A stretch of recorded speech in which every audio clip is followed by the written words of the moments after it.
સુરત શહેર પોલીસ દ્વારા ડ્રગ્સના વિરુદ્ધમાં જો મુહિમ ચલાવવામાં આવી રહી છે અને એને જ ભાગરૂપે છેલ્લા 1.5 માસથી જો ક્રાઇમ બ્રાન્ચના ટીમ એક વર્કઆઉટ કરતી હતી, જેમાં ઇન્ફોર્મેશન હતી કે અમુક જો દેશના સ્મગલરો છે, જો અલગ અલગ એરપોર્ટ ઉપર આપણા અન્ય દેશો, ખાસ કરીને ક્યારે દુબઈથી, ક્યારે જો બેંકોકથી, બાંગ્લાદેશથી, અલગ અલગ જગ્યાઓ ઉપરથી જો આ લોકો સ્મગલિંગના માધ્યમથી અલગ અલગ એરપોર્ટો ઉપર જો નાર્કોટિક્સના જથ્થા લઈને આવે છે અને એને જ ધ્યાન રાખીને જે પૂરી ક્રાઇમ બ્રાન્ચના ટીમ ડીસીપી ક્રાઇમ રોજિયાના નેતૃત્વમાં અને ડુમસ પોલીસ એર જો કસ્ટમ જો એર ઇન્ટેલિજન્સ યુનિટ છે, સીઆઈએસએફ, આ બધાના સંકલનમાં ગઈકાલે એર ઇન્ડિયાનો ફ્લાઇટ જો બેંકોકથી આવી સાંજે 7:40 વાગે, એમાં એક વ્યક્તિ જેના નામ છે જાફર ખાન, મોબાઈલવાલા તરીકે નામથી ઓળખાય છે.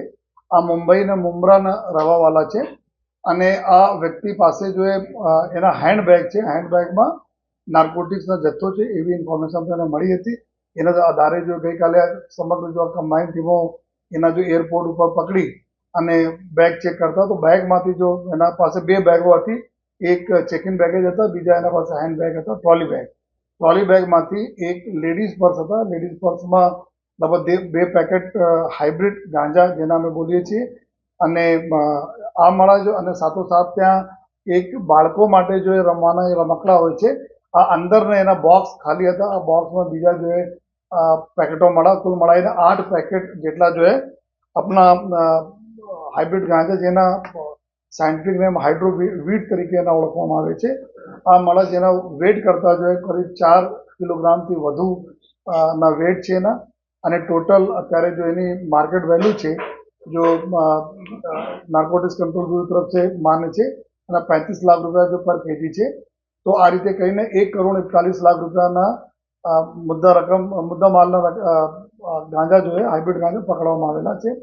અને આ આરોપી છે જેના ઉંમર 56 વર્ષના ઉંમર છે, અને આ એકદમ ફ્રિકવન્ટ જો ફ્લાયર બી છે. 27-28 વખત આ જો અલગ અલગ આમાં દેશોમાં ગયા, અને દેશોમાંથી જો આ દર વખતે જાય છે તો ક્યારેક ગોલ્ડની સ્મગલિંગ, જેના પૂછપરછમાં અત્યારે નીકળ્યા છે કે ગોલ્ડની સ્મગલિંગ કરે છે, મોબાઈલની સ્મગલિંગ કરે છે, અલગ અલગ જો બહુ મહેંગા જો આપણા જો પ્લેઇંગના જો સાધનો હોય છે એના સ્મગલિંગ કરે છે, નાર્કોટિક્સ સ્મગલિંગ કરે છે. અને આ જ પ્રક્રિયાના ભાગરૂપે એના બીવી છે, એના જો પત્ની છે, નુસરા બેગ કરીને એના પત્ની છે, જો બુશરા બેગમ કરીને પત્ની છે, જો જૂનના મહિનામાં બેંગ્લોર એરપોર્ટ ઉપરથી 7 કિલોગ્રામ આપણા હાઇબ્રિડ ગાંજા સાથે પકડાયા હતા. આ જો જેલમાં છે, તો એને જ પૂરા જો પરિવાર આ પ્રકારના જો કૃત્યોમાં લાગેલા છે. અને અત્યાર સુધી જો એના પાસપોર્ટ અને બીજા જો અમે લોકો વિઝાઓ વગેરેના માહિતી ચેક કરવા જોઈએ, તો એમાં છેલ્લા 3 વર્ષ દરમિયાન જો દુબઈ और बांग्लादेश 6 वक्त જઈ ચૂક્યા છે જો, અને થાઈલેન્ડ, ઓમાનમાં 2 વખત, સાઉદી અરેબિયા, કંબોડિયા, બહેરીન વગેરે દેશોમાં બી આ એક વખત જઈને આ જ સ્મગલિંગના પ્રક્રિયાઓ હાથ ધરેલી છે જો. તો અત્યારે આ જો કેરિયર તરીકે આ ઉપયોગ કરવામાં આવે છે એના જોઈએ, અને એક ખેપ આવે તો ખેપ પ્રમાણે એના રકમ 1 લાખ રૂપિયા તક જો પર ખેપના રકમ એના મળે છે જો. જ્યારે લઈ આવે, અને એના મોડસ ઓપરેન્ડી પણ આ પ્રકારના છે કે જ્યારે આ પ્રકારના માલ લઈને આવે છે, કોના આપવાના છે એના જ ફોટોગ્રાફ જો સામેવાળા વ્યક્તિને આપવામાં આવે છે, ફોટોગ્રાફ વિથ બેગ. આ એના મોડસ ઓપરેન્ડી પ્રમાણે એરપોર્ટ ઉપર બહાર આવીને ઊભા થઈ જવાના, એના ફોટો આઈડેન્ટિફાઈ કરીને કોઈ વ્યક્તિ આવશે અને એનાથી બેગ લઈને જતા રહેશે, અને એના જો પૈસા છે, આ પૈસા જો લાખ રૂપિયા તક હોય છે, આ એના મળી જશે જો. તો આ જો ગઈકાલે જો મળા, તો અત્યારે ક્રાઇમ બ્રાન્ચની ટીમ જો ગુના દાખલ કરીને કાર્યવાહી કરી રહી છે, અને આગળ ક્યાંક લિંકેજ છે, કેમકે આ રહેવાસી મુંબઈને છે, પરંતુ આ વખતે આ સુરત આંતરરાષ્ટ્રીય એરપોર્ટનો ઉપયોગ કરેલા છે. તો બીજા પૂરે લિંકમાં ક્યાં ક્યાં છે, કોણ છે, ક્યાં જવાના હતા માલ જો આ બધા જો ક્રાઇમ બ્રાન્ચની ટીમો જો એના ઉપર ઇન્વેસ્ટિગેશન કરી રહી છે. આ જો હાઇબ્રિડ ગાંજા જો હોય છે, આ નોર્મલ ગાંજા કરતાં અલગ હોય છે. बिना માટીને એના છોડ ઉગાડવામાં આવે છે, અને આ એના બહુ શક્તિશાળી ગાંજા હોય છે. તો અત્યારે લોકોમાં બહુ પ્રચલન જો ડ્રગ યુઝર છે એમાં છે. એના કિંમત 35 લાખ રૂપિયા પર કેજી હોય છે, જેના લીધે અત્યારે અલગ અલગ જગ્યાઓ પર એની સ્મગલિંગ ચાલે છે.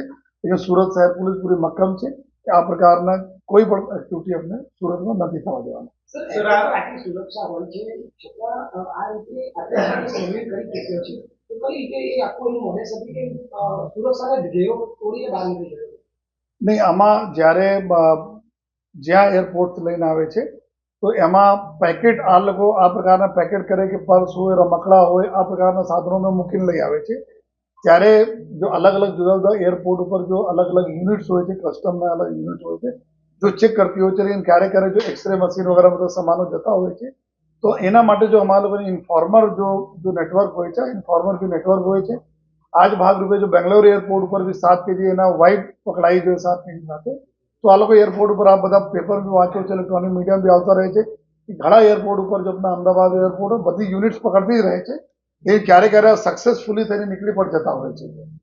જાફર સાહેબ 56 વર્ષનો છે, મુંબઈ રહે છે, એનો કામ ધંધો એના નામ મોબાઈલ વાળા એટલે પહેલે જો મોબાઈલને સ્મગલિંગ કરતા હતા જો એના પૂછપરછ બહાર આવી છે બાતો એના જ કામે છે કે સ્મગલિંગ કરતા રહેવાના, અને લગભગ જોઈએ તો 27-28 વખત જો છેલ્લા 2-3 વર્ષમાં આ બહાર જઈ ચૂક્યા છે, અને બધી વખત કોઈ ને કોઈ સ્મગલિંગના સાધન સ્મગલિંગના વસ્તુ લઈને આવે, ક્યારે ગોલ્ડ લઈ આવે, ક્યારે મોબાઈલ લઈ આવે, અને મેક્સિમમ વખત જો આ નાર્કોટિક્સ લઈને આવેલા છે.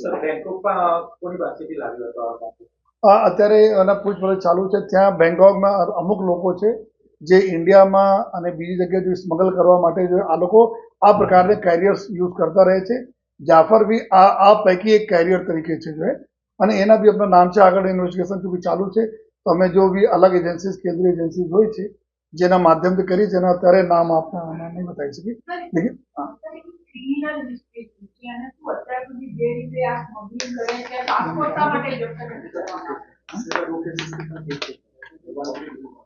એના વિરુદ્ધમાં ત્યાર સુધી જો અમે લોકોના બોમ્બે એના વિરુદ્ધમાં 2 કેસીસ છે જો, લેકિન અત્યારે આ કેસીસ મુંબઈ પોલીસ સાથે કરીએ છીએ. ગઈકાલે રાતથી બધા ચાલે છે. એના મુંબઈમાં ટ્રોમ્બેમાં એક ગુના મારામારી ગ્રીવિયસ હેઠળ 326 IPC દાખલ થયા છે, અને બીજા એના ઉપર જો ચોરીના જો MIDC પોલીસ સ્ટેશન છે બોમ્બેના મુંબઈમાં 2 ગુના છે, લેકિન અત્યારે બીજા ગુનાઓ માટે બી અત્યારે તપાસ કરી 2 ગુનાના આરોપી છે એટલે, અને આ બંને થોડા જૂના ગુનાઓ છે એના ઉપર.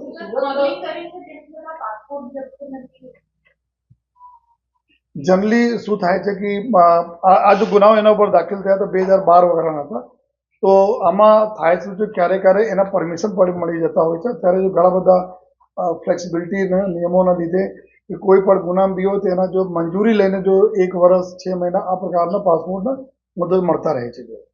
તો આ અમારે એક તપાસનો વિષય છે કે એના ગુના હતા તો પાસપોર્ટના વેરિફિકેશનમાં તો કંઈ ખોટી માહિતી એના ઉપયોગ તો નથી કર્યા, એના માટે બી મુંબઈ પોલીસ અમારા લોકોના કોન્ટેક્ટ ચાલુ છે. ફોટો લેતા હોય છે. જનરલી શું હોય છે કે ઘણા બધા એવા હોય છે કે અલગ અલગ એજન્સીઝના રડાર મેં આ પ્રકારના લોકો હોય છે જો બહુ ફ્રિકવન્ટલી વિઝિટ કરતા હોય છે, તો એના માટે અલગ અલગ એરપોર્ટના સિલેક્ટ કરતા હોય છે આ લોકો. એક વખત બેંગ્લોર જાય, મુંબઈ જાય, તો સુરત આવે, જ્યાં ઇન્ટરનેશનલ એરપોર્ટ છે એના મોડસ ઓપરેન્ડી હોય છે કે બધી જગ્યાએ આ રીતે કરે કે કોઈ એના ઓળખાય નહીં જાય, એવું નથી. અને આ જ ઇન્ફોર્મેશન ઓલરેડી अपने પાસે બી હતી અને બીજી જો કસ્ટમને પાસે હતી કે આ પ્રકારના વ્યક્તિ આવવાના છે. તો પૂરા જો આપણા ઇન્ડિયન જો અમારા જો ઇન્ટેલિજન્સ એજન્સીસનો જો નેટવર્ક છે, આ નેટવર્કમાં માહિતી આવી પણ ગઈ હતી કે ફ્રિક્વન્ટ ફ્લાયર છે, ડાઉટફુલ છે, તો એના મતલબ કરવાના હતા. આ પ્રકાર તમામ માહિતી આવતા રહે છે, પકડાતા પણ રહે, લેકિન આ લોકો ક્યારેક ક્યારેક સક્સેસફુલી નીકળી પણ જતા હોય છે. નહીં, અહીંયાથી કોઈ વસ્તુ અહીંયા નહીં જવાનો હતો, અહીંયા કોઈ ડિલિવરી એના નહીં હતી સુરત ખાતે. અહીંયાથી નીકળીને મુંબઈ જતા રવાના હતા જો અત્યાર સુધી આવ્યા છે, અને રસ્તેમાં કોના આ ડિલિવરી કરશે આ વ્યક્તિને એના ખબર નથી, લેકિન સામેવાળાને વ્યક્તિ ખબર છે કે એના કઈ રીતે ટ્રેસ કરવા. અત્યારે પૂછપરછનો ભાગ છે જો અમારે રિમાન્ડ વગેરેનો બી રહેશે ભાગ છે. તો અમે 28 વખતમાં જો અમારે પાસે ઇન્ફોર્મેશન છે ગોલ્ડ લઈ આવ્યા છે. ગોલ્ડ પછી જો એક એના સિગરેટ્સના છે, ગોલ્ડના છે, મોબાઈલ છે, લેપટોપ છે જો મોંઘા હોય છે, ડ્રગ્સ છે જો આ પ્રકારના અલગ અલગ જગ્યાઓ ઉપર અલગ અલગ એરપોર્ટ ઉપર લઈને ડિલિવરી આપેલા છે જો. અને બીજામાં જનરલી શું થાય છે કે ગોલ્ડ વગેરે થાય છે, ગોલ્ડ પ્રતિબંધિત નથી, પરંતુ કસ્ટમ ડ્યુટી ચોરી છે એમાં છે, એટલે કે નાર્કોટિક્સ તો એકદમ સંપૂર્ણ પડે જો પ્રતિબંધિત છે. જો બીજા આઇટમ્સ હોય છે કે એના પેનાલ્ટી લાગે છે, પેનાલ્ટી આપીને જો પછી એને પેનાલ્ટી ભરીને જો નીકળી જાય છે. પરંતુ આમાં જો છે ડ્રગ્સ ઇઝ ટોટલી બેન્ડ, આમાં કોઈ જોગવાઈ નથી. એના માટે બીજા વખત જો અમારે આ ઇન્વેસ્ટિગેશન 28 વખત જો છે એના લઈએ છીએ, કઈ એરપોર્ટ ઉપર આવ્યા હતા, ક્યાં ગયા હતા, કઈ રીતે પકડાયા હતા કે નહીં, પેનાલ્ટી સહી છે કે નહીં જોઈએ, આ પ્રકાર અમારે તપાસનો એક વિષય છે. બાંગ્લાદેશ આમાં જેટલા બી કન્ટ્રીઝ છે આમાં થાઈલેન્ડ, ઓમાન, બાંગ્લાદેશ, દુબઈ આ બધા છે. તો બાંગ્લાદેશ કેવી રીતે ગયા, ક્યાં પહોંચ્યા, આ અમારા એક ઇમ્પોર્ટન્ટ છે અત્યારે તપાસનો ભાગ છે.